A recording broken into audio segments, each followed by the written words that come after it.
Hey everyone, this is episode, and in this episode we have Sarah of RosaLifestyle joining us. So, again,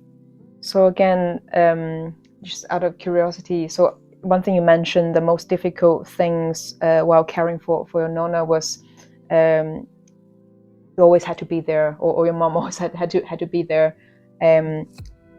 Were there any other say daily two things that is you think it's so overlooked that not something that you weren't aware of? Yeah, so one thing that got quite complicated was so again with food, she would my nonna would then forget how long food had been in the fridge for.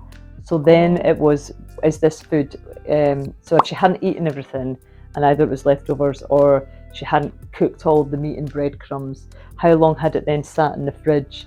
Was it okay to eat? Or had the milk gone off because she hadn't drunk enough and it sat there?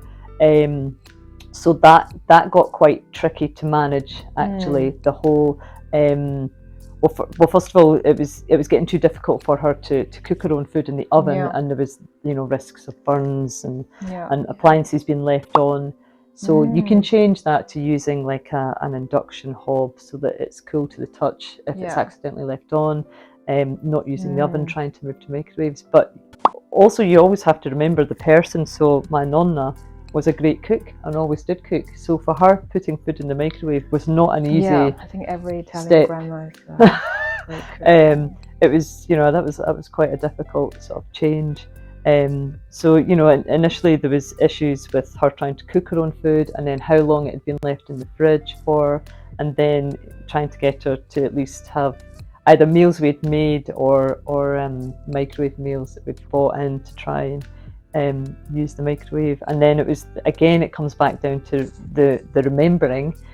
When had she last eaten? Did she feel hungry? One thing my nonna never forgot was how to eat cake.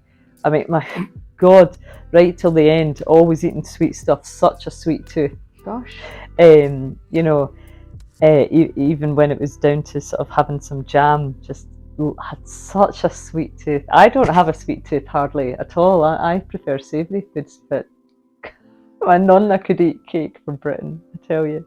I hope it's not too much like emotional to ask, but when the diagnosis first came about, how did she react? Was she able to accept that? How was that for her?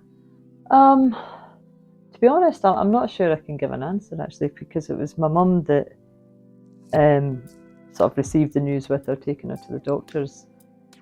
I think she knew, we all knew that she wasn't quite right. So I don't think it came as any big shock to anyone, to be honest, when she had the diagnosis. And also I think it's just an attribute of that generation. She kind of just got on with it, as they do, well, this is life, so just as much as, that was one of the hardest things, was the stubbornness. The determination to remain independent at all costs was one of the hardest things. Nonna didn't like to accept help. She didn't like us cooking, doing things for her. She still kept trying to do it herself. Even trying to carry the tray with the cake through, and you're watching this tray thinking, oh God, at any minute it's going to go. But she was determined. I think she only finally accepted the walking stick in her early 90s. I don't think she used it before that. She just refused. Secondly, imagine the first time I could really imagine what it's like to have dementia or caring for people like them is actually from the movie Father.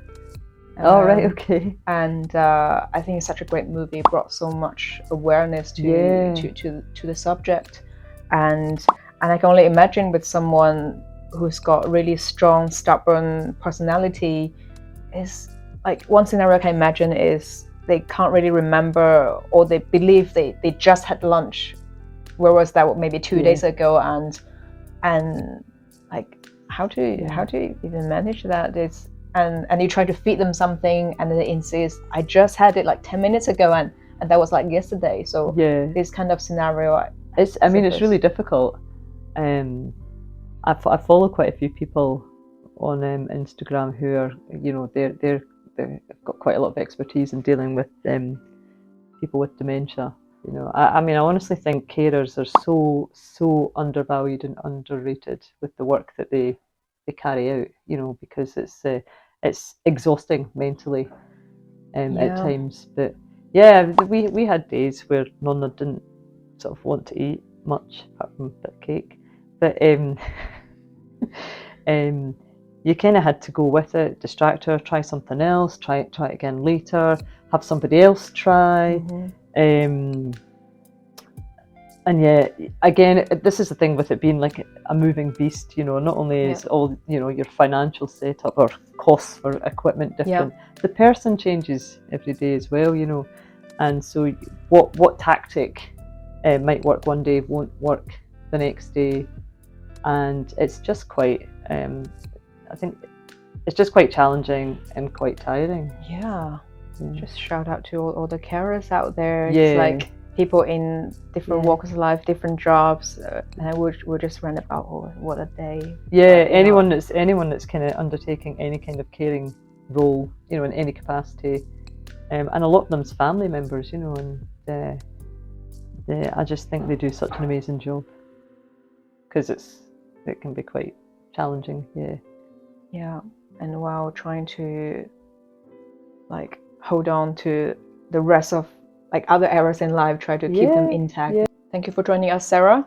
Thanks for having me. It's been very informative for me personally on this subject, and getting to know the story behind and the personal story behind RosaLifestyle. And I hope everyone that's watching this has enjoyed this story. And if you or someone you know can relate to this, you know where to find Sarah and RosaLifestyle. And here's the website and the beautiful products and many more to come. Oh yeah, shout out to all the carers. Yeah, absolutely. That's it. Bye.